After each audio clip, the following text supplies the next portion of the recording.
অধিকৃত ফিলিস্তিন ভূখণ্ডে ইসরায়েলের গণহত্যায় সহায়তা করেছে মাইক্রোসফট সহ বহু প্রতিষ্ঠান।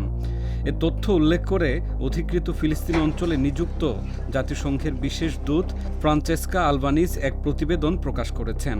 ফিলিস্তিনিদের উচ্ছেদ ও গাজায় ইসরায়েলের গণহত্যার যুদ্ধে সহযোগিতা আন্তর্জাতিক আইনের সুস্পষ্ট লঙ্ঘন বলেও প্রতিবেদনে উল্লেখ করা হয়েছে বলে জানিয়েছে আল জাজিরা।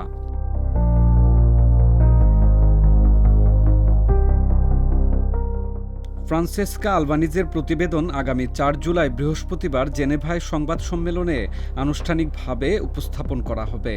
এতে মোট ৪৮টি বড় বড় কর্পোরেট প্রতিষ্ঠানের নাম প্রকাশ করা হয়েছে। এর মধ্যে রয়েছে যুক্তরাষ্ট্রের প্রযুক্তি খাতের জায়ান্ট মাইক্রোসফট, গুগলের মূল প্রতিষ্ঠান অ্যালফাবেট ইনকর্পোরেটেড এবং অ্যামাজনের নাম। পাশাপাশি হাজারের বেশি কর্পোরেট প্রতিষ্ঠানের একটি ডাটাবেসও তৈরি করা হয়েছে এই তদন্তের অংশ হিসেবে।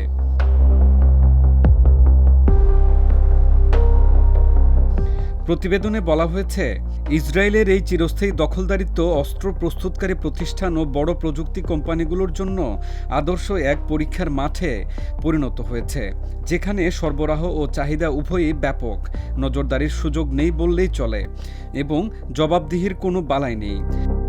বিনিয়োগকারী ও সরকারি বেসরকারি প্রতিষ্ঠানগুলো অবাধে মুনাফা অর্জন করছে। এতে আরও বলা হয়, প্রতিষ্ঠানগুলো এখন আর শুধু দখলদারিত্বে জড়িয়ে পড়ছে না, বরং তারা সম্ভবত গণহত্যার অর্থনীতির অংশ হয়ে উঠেছে। প্রতিবেদনে গাজায় ইসরায়েলের চলমান হামলাকে কেন্দ্র করে এই মন্তব্য করা হয়। গত বছরও আলবানিজের পক্ষ থেকে জানানো হয়েছিল, গাজায় ইসরায়েল গণহত্যা চালাচ্ছে বলে বিশ্বাস করার মতো যথেষ্ট যুক্তি রয়েছে। প্রতিবেদনে বলা হয়, এসব তথ্য উপাত্তই দেখায় যে কেন ইসরায়েলের গণহত্যা থামছে না, কারণ এতে অনেকেরই মোটা অঙ্কের লাভ হচ্ছে।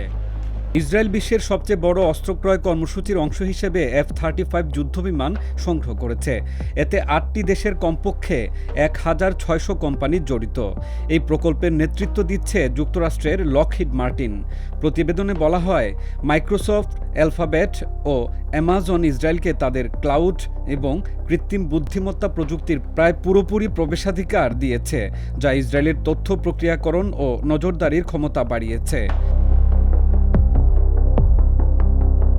যুক্তরাষ্ট্রের আইটি প্রতিষ্ঠান IBM ইসরায়েলি সামরিক ও গোয়েন্দা সদস্যদের প্রশিক্ষণের পাশাপাশি দেশটির অভিবাসন ও সীমান্ত কর্তৃপক্ষের বায়োমেট্রিক ডাটাবেজ পরিচালনারও দায়িত্ব পালন করেছে।